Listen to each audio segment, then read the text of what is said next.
Good afternoon and welcome to TVP World. Volodymyr Zelensky has arrived in Helsinki on Wednesday to participate in a summit of Nordic countries. He was invited to hold talks on Ukraine's defense struggle and Finland's support for his country. The Ukrainian president has made very few overseas trips since Russia launched its full-scale invasion of the country. To discuss this, I am joined here by retired US Navy Captain Yuri Tabach. Hello and welcome, sir.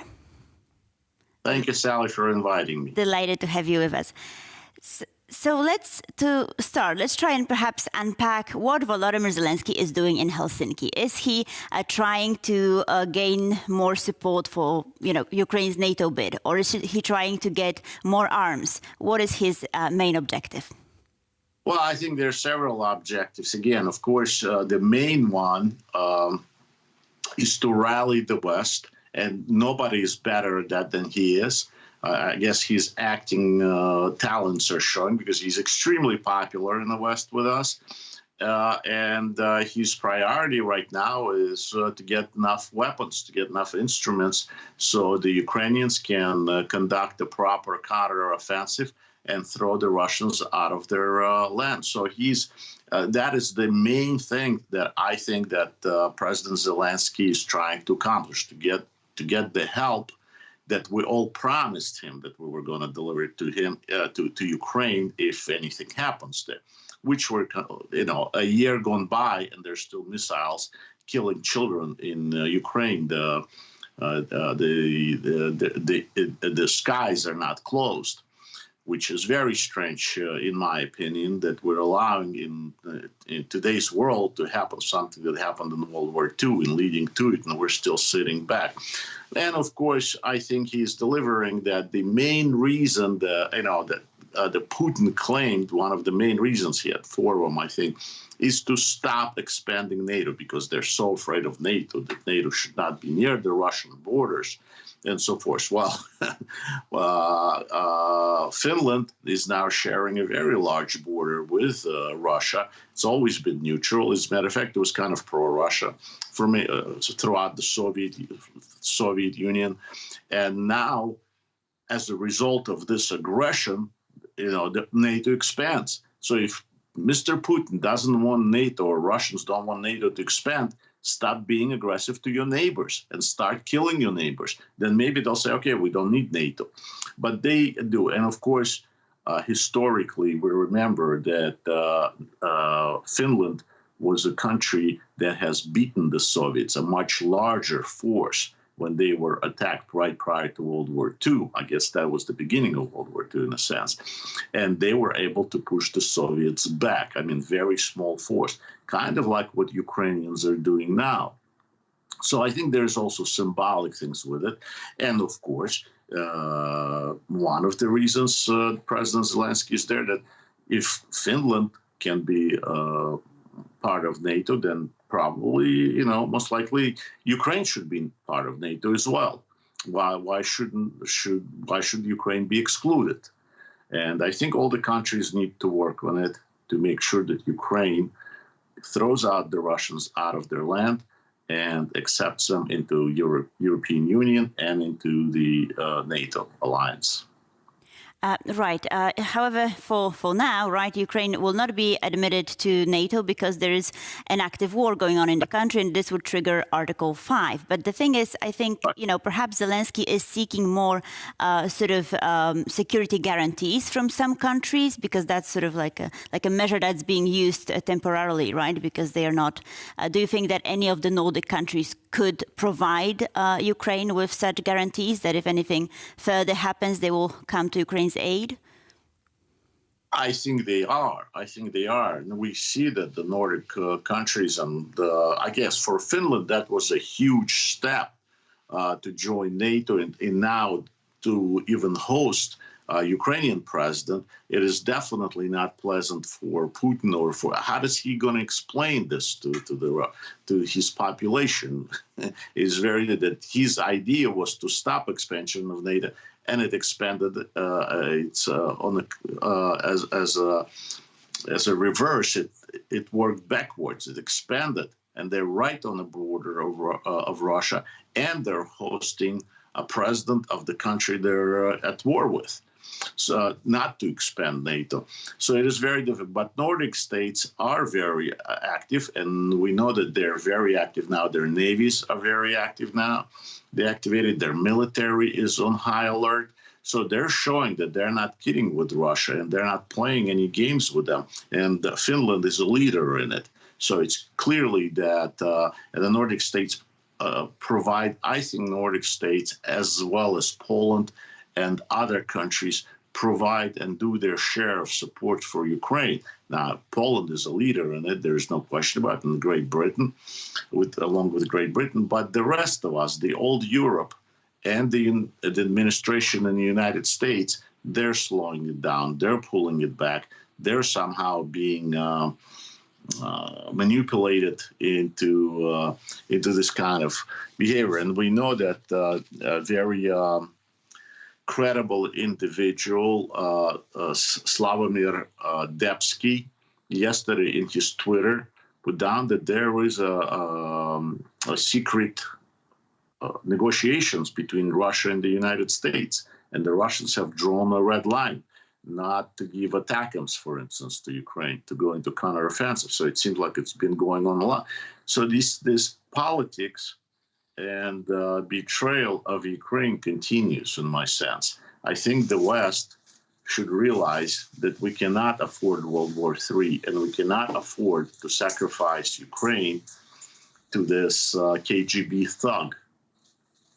Absolutely. So you've mentioned what's going on in the United States, and I guess a recent article in Washington Post was talking about these documents published on Discord, right? That apparently Ukraine wasn't, Volodymyr Zelensky wasn't told about the leak that he found out from the press, and that the U.S. has strong reservations as to how successful the counteroffensive could be.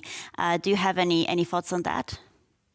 Well, I have thoughts. I don't have any facts of it, but if you're asking for my thoughts, yes. I think from a very beginning, the way our administration was acting, for example, saying if it's a big invasion, it's not good. If it's a little invasion, not bad. Taking our embassy out of Ukraine, never sending the ambassador to Ukraine.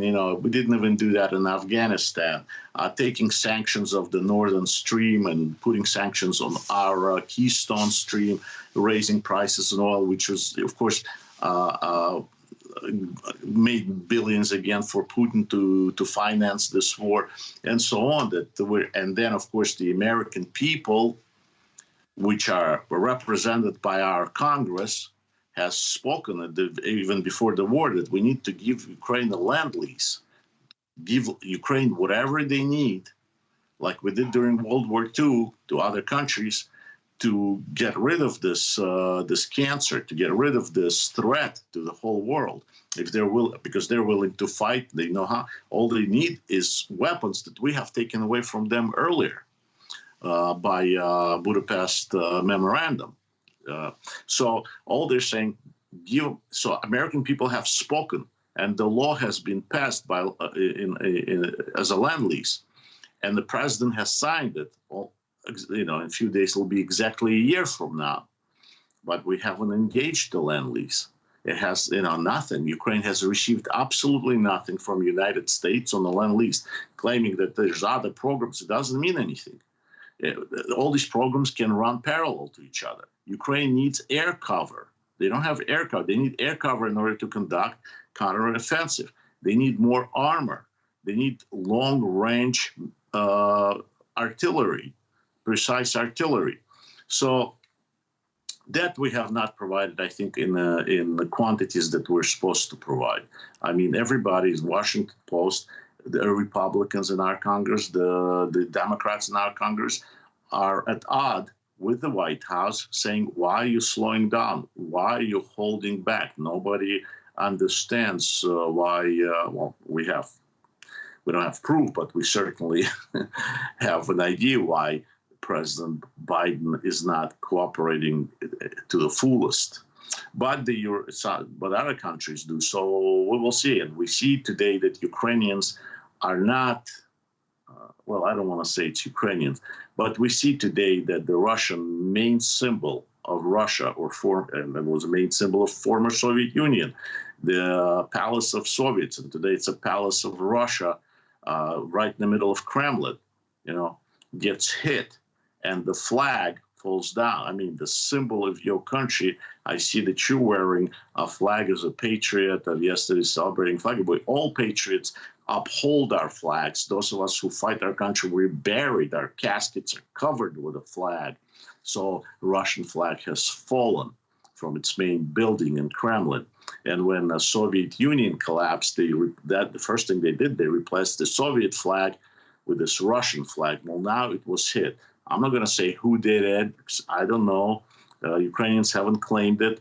Could be different things. But the idea and symbolism is huge in it. And at the same time, President Zelensky has left the country, which, again, is very rare when the president, the commander-in-chief, leaves the country during the war. And he has done that several times and comes to another country that also shares a border with Russia and who is able to beat Soviets or Russians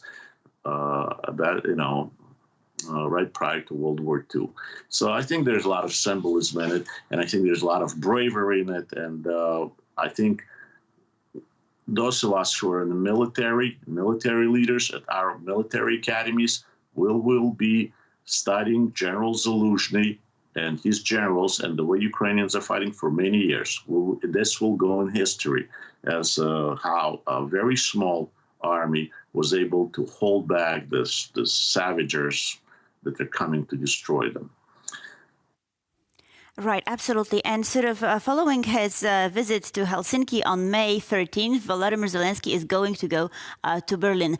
I just need a very short answer. Do you think that because he's unable to get more support from elsewhere, he'll try to get this more military support from Berlin, perhaps? Yes, absolutely, absolutely. And the problem is that the Germany always, first they say, yeah, we're going to give you all the support, and they say, no, we won't. So they're back and forth. And it's there's understanding with it, with German tanks in Ukraine defending against Russia. This is those of us whose grandparents or parents fought in the World War II. This is bizarre, right? But nevertheless, Germany plays a huge role because it's a European leader, and they know better than anyone else what it is to be invaders, what it is to rape, what it is to create concentration camps, and to kill a nation or conduct a genocide. And this is exactly what's going on. So President Zelensky is going to do a great job. I think that he's going to be accepted by the Germans again. And he's rallying people. Right. And he does very well at it, probably because also he's patriotic and he knows he has a talent in that. Right. And he has an important aim, right? He needs to protect his country. Thank you so much for being with us and for your insight. Thank you for inviting me. Thank you. And thank you for watching. Mr. Yuri Tabach was my guest this afternoon. Please stay tuned for more of the latest news and features here on TVP World.